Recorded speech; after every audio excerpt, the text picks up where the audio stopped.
Hello friends. आज के इस नए वीडियो में आप लोगों का एक बार फिर से स्वागत है।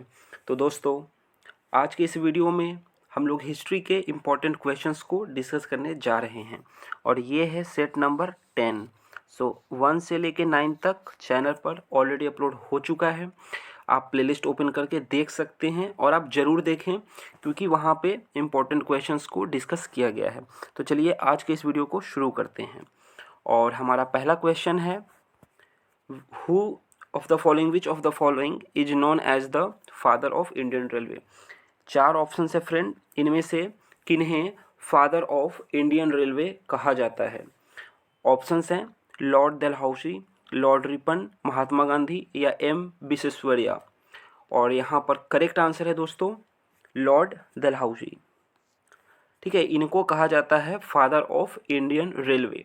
और दोस्तों ये काफ़ी ज़्यादा डायनेमिक किस्म के थे गवर्नर जनरल। इनके टाइम में टेलीग्राफ, रेलवे सब इन्हीं के टाइम में हुआ है। काफ़ी डेवलपमेंट उस वक्त डेवलपमेंटल एक्टिविटीज़ हुआ था। वो अलग बात है कि वो डेवलपमेंटल एक्टिविटीज़ इंडियन सिटीजन्स के लिए नहीं था और उनका बिजनेस, उनका एम्पायर है वो प्रॉस्परस करे उसके लिए था, बट काफ़ी ज़्यादा डेवलपमेंटल काम हुआ था तो उनको फादर ऑफ इंडियन रेलवे कहा जाता है।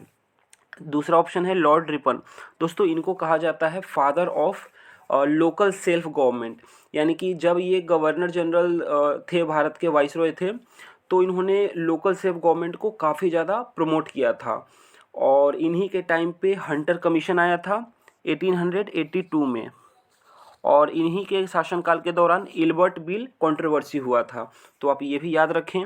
महात्मा गांधी, इनका तो कंट्रीब्यूशन हर कोई जानता है और इनका जितना कंट्रीब्यूशन है शायद किसी और का नहीं है। क्विट इंडिया मूवमेंट के समय इन्होंने डू और डाई का स्लोगन दिया था। बिहार में चंपारण सत्याग्रह से इन्होंने भारत में जो एक गांधीयन एरा था उसकी शुरुआत हुई। तो इनका कंट्रीब्यूशन तो बहुत ज़्यादा है। चलिए अब नेक्स्ट क्वेश्चन की ओर बढ़ते हैं और यहाँ पे क्वेश्चन है कि इनमें से किनको फ्रंटियर गांधी कहा जाता है। यानी कि ये 4 लोगों के नाम हैं, लीडर्स के नाम हैं, तो इसमें से फ्रंटियर गांधी किन्हें कहा जाता है। हिंदी में आई थिंक इसको सीमांत गांधी कहा जाता है। मतलब ये गांधी जी के फॉलोअर थे, उन्हीं के पद चिन्हों पे चलते थे, यानी कि जो गांधी जी के आइडियोलॉजी था, उनके जो विचारधारा था, विचार थे, उन्हीं विचारों को पालन करते हुए वो भी आगे बढ़ते थे अपने ज़िंदगी में। तो दोस्तों यहाँ पर राइट आंसर है अब्दुल गफ़ार खान, ऑप्शन बी। इनको कहा जाता था फ्रंटियर गांधी। दोस्तों राजेंद्र प्रसाद भारत के पहले राष्ट्रपति प्रेसिडेंट हुए थे और ये कहाँ के रहने वाले थे, तो दोस्तों ये थे बिहार के रहने वाले थे। बिहार में सिवान जिला है, सिवान डिस्ट्रिक्ट, और वहाँ पे एक विलेज है जीरादई। तो राजेंद्र प्रसाद बिहार के सिवान जिला के रहने वाले थे। दोस्तों जवाहरलाल नेहरू भारत के पहले प्राइम मिनिस्टर, फॉरेन मिनिस्टर भी थे और भारत नॉन अलाइनमेंट का जो पॉलिसी था जो आज भी फॉलो करता है वो इन्हीं का देन है। और भारत के फ्रीडम स्ट्रगल में इनका भी काफ़ी ज़्यादा योगदान है। और जो डैम्स थे उस वक्त जो बनाए जा रहे थे, उन्होंने कहा था टेम्पल ऑफ मॉडर्न इंडिया। तो अगर ये क्वेश्चन भी आए कि टेम्पल ऑफ मॉडर्न इंडिया जो ये बोला गया था ये किसके द्वारा कहा गया था, तो ये जवाहरलाल नेहरू के द्वारा कहा गया था। और दोस्तों एक क्वेश्चन है, उसका आंसर आप लोग कमेंट करके बताइए कि भारत के पहले एजुकेशन मिनिस्टर कौन थे। और हिंट है आप लोगों का कि आंसर इन्हीं 4 ऑप्शंस में से होगा। तो ये क्वेश्चन आप लोगों के लिए है, कमेंट जरूर करें। दोस्तों नेक्स्ट क्वेश्चन है, who was the writer of the book Satyarth Prakash, यानी कि इस बुक के राइटर कौन हैं। बहुत बार ये क्वेश्चन अलग अलग एग्जाम्स में पूछा जा चुका है। तो दोस्तों यहाँ पर ऑप्शंस हैं राजेंद्र प्रसाद, वी आर अम्बेडकर, राजा राम मोहन रॉय, स्वामी दयानंद सरस्वती। तो करेक्ट आंसर है दोस्तों यहाँ पर स्वामी दयानंद सरस्वती, यानी कि सत्यार्थ प्रकाश इनके द्वारा लिखा गया है। अब बाकी ऑप्शंस पे भी थोड़ा सा चर्चा कर लेते हैं। दोस्तों राजा राम मोहन रॉय, इनका ओरिजिनल नाम राम मोहन रॉय था। राजा का जो टाइटल है इनको मुगल एम्परर अकबर टू, आप अकबर से कंफ्यूज ना कर लीजिएगा, अकबर टू के द्वारा इनको ये टाइटल दिया गया था।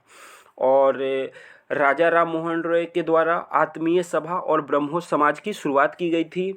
प्लस भारत में जो सती प्रथा का को एंड किया गया, एबॉलिश किया गया विलियम बेंटिक के द्वारा, तो उसको बैन करवाने में, उसको एबॉलिश करवाने में इन राजा राम मोहन रॉय का काफ़ी ज़्यादा योगदान था। और जवाहरलाल नेहरू जो कि भारत के पहले प्राइम मिनिस्टर हैं थे, तो उन्होंने राजा राम मोहन रॉय के बारे में कहा था, एक टर्म यूज किया था, फादर ऑफ इंडियन रेनेसेंस, यानी कि जो पूर्ण जागरण होता है, क्योंकि ये सोशल रिफॉर्मर थे, ये समाज को एक तरीके से रिफॉर्म कर रहे थे। तो जवाहरलाल नेहरू ने अपने किताब में इनको कहा है father of Indian renaissance. Rajendra Prasad की बात कर लेते हैं दोस्तों। अभी मैंने पिछले क्वेश्चन में भी बताया, भारत के पहले राष्ट्रपति बिहार के रहने वाले थे, और जब इंटरिम गवर्नमेंट बना था देश की आज़ादी से पहले, तो उस इंटरिम गवर्नमेंट में ये फूड एंड एग्रीकल्चर मिनिस्टर थे। दोस्तों बी आर अम्बेडकर, इनको भी हर कोई जानता है, क्योंकि इनका योगदान जो है वो कॉन्स्टिट्यूशन के फॉर्मेशन में बहुत ज़्यादा है। फादर ऑफ इंडियन कॉन्स्टिट्यूशन भी इन्हें कहा जाता है। लॉ मिनिस्टर भी बने थे ये। प्लस राउंड टेबल कॉन्फ्रेंस जो हुआ था, तो तीनों ही राउंड टेबल कॉन्फ्रेंस में इन्होंने पार्टिसिपेट किया था, और पूना पैक्ट भी साइन किया गया था। तो ये भी क्वेश्चन कई बार पूछा जाता है कि पूना पैक्ट किन लोगों के बीच में साइन किया गया था। तो Poona pact B R Ambedkar और महात्मा गांधी के बीच में साइन किया गया था। वो अलग बात है कि महात्मा गांधी खुद फिजिकली प्रेजेंट नहीं थे। उनके तरफ से on behalf of Mahatma Gandhi Madan Mohan Malviya इन्होंने साइन किया था। तो पूना पैक्ट वैसे राइट आंसर होगा बी आर अम्बेडकर और महात्मा गांधी।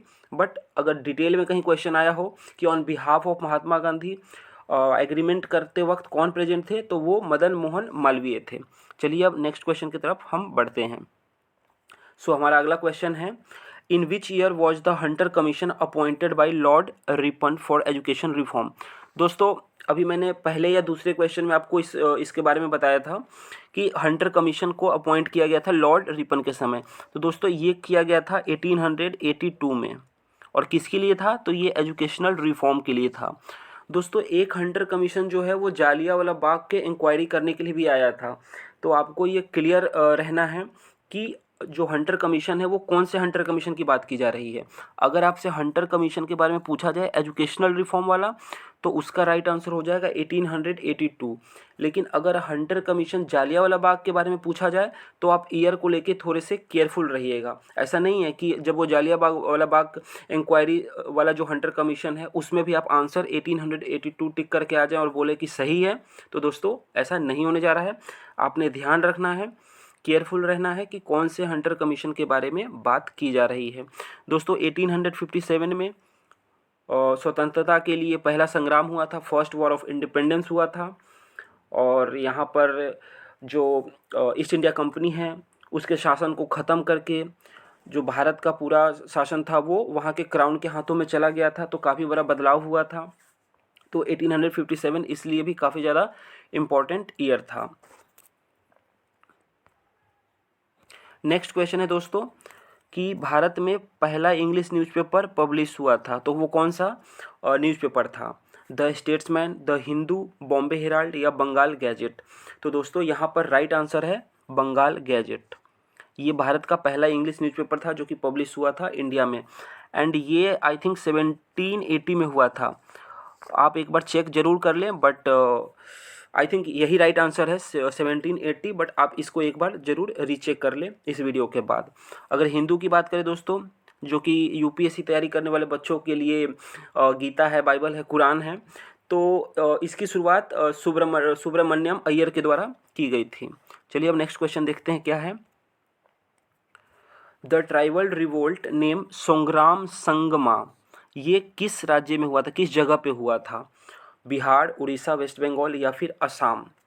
तो दोस्तों ये भी क्वेश्चन कई बार एग्जाम में पूछा जा चुका है, बट जनरली ये आपको टेक्स्ट बुक में नहीं मिलेगा और बहुत सारे बच्चे इस क्वेश्चन से रूबरू नहीं होते हैं। तो आप इसका याद कर लें कि ये ट्राइबल रिवोल्ट जो हुआ था वो असम में हुआ था। ठीक है, आपने कन्फ्यूज नहीं होना है कि कहीं और हुआ था, असम में हुआ था। दोस्तों बिहार की बात करें तो यहाँ पर चंपारण सत्याग्रह हुआ था 1917 में, पहला सत्याग्रह जो गांधी जी के द्वारा किया गया था। एंड बिहार की जो धरती है वो, बिहार का जो इतिहास है वो काफ़ी स्वर्णिम इतिहास है। यहीं से जेपी नारायण आते हैं जिन्होंने इंदिरा गांधी की सत्ता को हिला के रख दिया था। यहीं से आपको बिस्मिल्लाह खान यहीं के रहने वाले हैं, राजेंद्र प्रसाद यहीं के रहने वाले हैं। तो बिहार से काफ़ी ज़्यादा फ्रीडम फाइटर फ्रीडम स्ट्रगल में उन्होंने पार्टिसिपेट किया था। बिहार के अगर आप मिडिएवल और एंशिएंट हिस्ट्री में जाएंगे तो मगध एम्पायर जो था, अशोका द ग्रेट, तो ये सारे बिहार का हिस्ट्री से रिलेटेड हैं। तो बिहार में आप ये समझ लें कि मॉडर्न टाइम में चंपारण सत्याग्रह हुआ था। दोस्तों उड़ीसा की बात करें तो यहाँ पर एक रेविलियन हुआ था, पैका रेविलियन, PAIK, और ये 1 साल पहले न्यूज़पेपर में भी इसकी बात की गई थी। तो ये भी आपसे किसी भी एग्जाम में पूछा जा सकता है कि पैका रेविलियन जो है ये किस राज्य से रिलेटेड है। तो ये उड़ीसा से है और ये जो है वो 1857 के वॉर से पहले हुआ था। आई थिंक 1820 के आसपास हुआ था। यहाँ पे भी आप डेट को एक बार चेक जरूर करें, बट हाँ, पैका रेविलियन जो है वो उड़ीसा में हुआ था। और दोस्तों वेस्ट बंगाल, इसका काफ़ी ज़्यादा रोल रहा था भारत के फ्रीडम स्ट्रगल में। और जब बंगाल का विभाजन किया गया था 1905 में लॉर्ड कर्जन के द्वारा, तो उसी वक्त स्वदेशी मूवमेंट भी हुआ था, क्योंकि जो ब्रिटिशर्स थे उन्होंने एडमिनिस्ट्रेशन का बहाना देते हुए हिंदू और मुसलमान के बीच में एक खाई पैदा करने की उन्होंने कोशिश की थी, और वो सफल भी हुए, तभी जाके आगे भारत और पाकिस्तान बना। तो 1905 में बंगाल का विभाजन हुआ था। चलिए अब अगले क्वेश्चन की तरफ चलते हैं। Who among the following prepare the Dickie Bird plan for Indian independence. दोस्तों इस क्वेश्चन का बस आपको याद रखना है आंसर, ज़्यादा डिटेल में नहीं जाना है। डिकी बर्ड प्लान ये इंडियन इंडिपेंडेंस के लिए किसने ये प्रपोज किया था, दिया था? तो दोस्तों ये दिया था लॉर्ड माउंटबेटन, जो कि भारत के लास्ट गवर्नर जनरल वाइसरॉय थे और आज़ाद भारत के पहले गवर्नर जनरल थे। लॉर्ड वेबल इनसे पहले थे। पंडित नेहरू भारत के पहले प्राइम मिनिस्टर, फॉरेन मिनिस्टर। पूर्ण स्वराज की बात इन्होंने की थी लाहौर सेशन 1929 में। उसके बाद नॉन अलाइनमेंट का जो कॉन्सेप्ट था वो इन्होंने दिया था, जो कि आज भी भारत फॉलो कर रहा है। लॉर्ड रिपन जो है, इनके समय में इल्बर्ट बिल कंट्रोवर्सी हुआ था, प्लस हंटर कमीशन आया था, जो कि हमने अभी पीछे क्वेश्चंस में डिस्कस किया है। इनको father of local self government कहा जाता था, और ये जितने भी गवर्नर जनरल भारत में आए थे उनमें से सबसे लिबरल इनको माना जाता था। अगला है, किस साल में वेबल प्लान को इंट्रोड्यूस किया गया था? तो दोस्तों ये 1945 में किया गया था।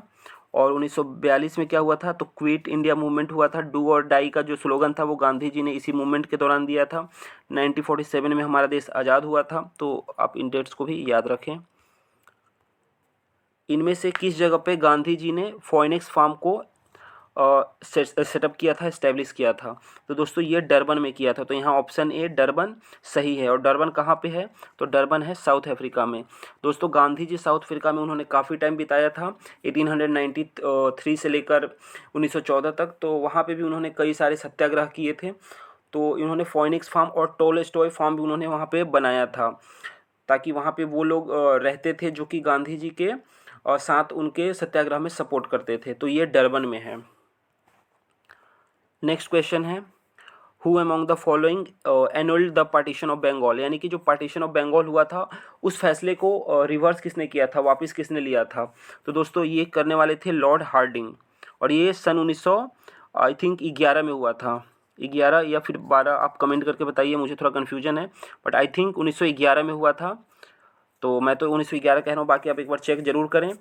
और पार्टीशन किसने किया था? इन्होंने तो वापस लिया था इस फैसला को। तो दोस्तों पार्टीशन जो था वो किया गया था लॉर्ड कर्जन के द्वारा 1905 में। तो आप इनका भी नाम याद रखें। और ये काफ़ी ज़्यादा रेसिस्ट सोच के थे, मतलब इम्पीरियल सोच के थे। और लॉर्ड हार्डिंग इन्होंने वापस लिया था, दिल्ली दरबार में इसकी घोषणा की गई थी। दोस्तों लॉर्ड चेम्सफोर्ड, ये जालियांवाला बाग जब हुआ था उस वक्त भारत के गवर्नर जनरल थे नॉन कोऑपरेशन मूवमेंट के समय। लॉर्ड मिंटो जो थे, इन्हीं के समय 1909 का जो एक्ट आया था, और जिसमें कि मुस्लिम लोगों को एक सेपरेट इलेक्टोरेट दिया गया था, तो इनके समय में हुआ था। आप इतना याद रखें। चलिए दोस्तों, तो अब हम लोग क्वेश्चन के लास्ट में पहुंच चुके हैं। और आप लोग अगर इस वीडियो में अब तक बने हुए थे, यानी कि आप हिस्ट्री लवर हैं, आप हिस्ट्री को जानना चाहते हैं और अब एग्ज़ाम की प्रिपरेशन बहुत अच्छे से कर रहे हैं, और अगर इस वीडियो में तो अभी तक आए हैं, यानी कि आपको ये वीडियो पसंद आया है, तो लाइक ज़रूर करें, कमेंट करें और दोस्तों के साथ शेयर करें। और दोस्तों ये, जैसा कि मैंने वीडियो के शुरू में कहा, ये सेट 10 था। 1 से लेकर 9 तक प्लेलिस्ट में आपको सारे वीडियो मिल जाएंगे। और सभी वीडियो में मैंने काफ़ी डिटेल में क्वेश्चंस को डिस्कस किया है। हमारे वीडियो में आपको ये नहीं मिलेगा कि क्वेश्चन पढ़ा और एक आंसर ऐसे टिक करके नेक्स्ट क्वेश्चन पे चले गए, ऐसा नहीं है। 4 ऑप्शंस हैं, उनको भी अगर एक्सप्लेन करना पड़ा तो हम क्वेश्चन के हिसाब से करते हैं। तो दोस्तों आप चैनल को सब्सक्राइब ज़रूर करें ताकि आपको ऐसे ही नॉलेजेबल वीडियो जो कि आपको एग्ज़ाम में हेल्प मिल सके, जिन वीडियो से वैसे ही वीडियो हम लोग अपलोड करते हैं। तो मिलते हैं नेक्स्ट वीडियो में। तो आप पढ़ाई करते रहिए, खुद का ख्याल रखिए, हेल्दी रखने की कोशिश कीजिए, तभी पढ़ाई पे आपका मन लगेगा और मन लगाकर पढ़ाई कीजिए।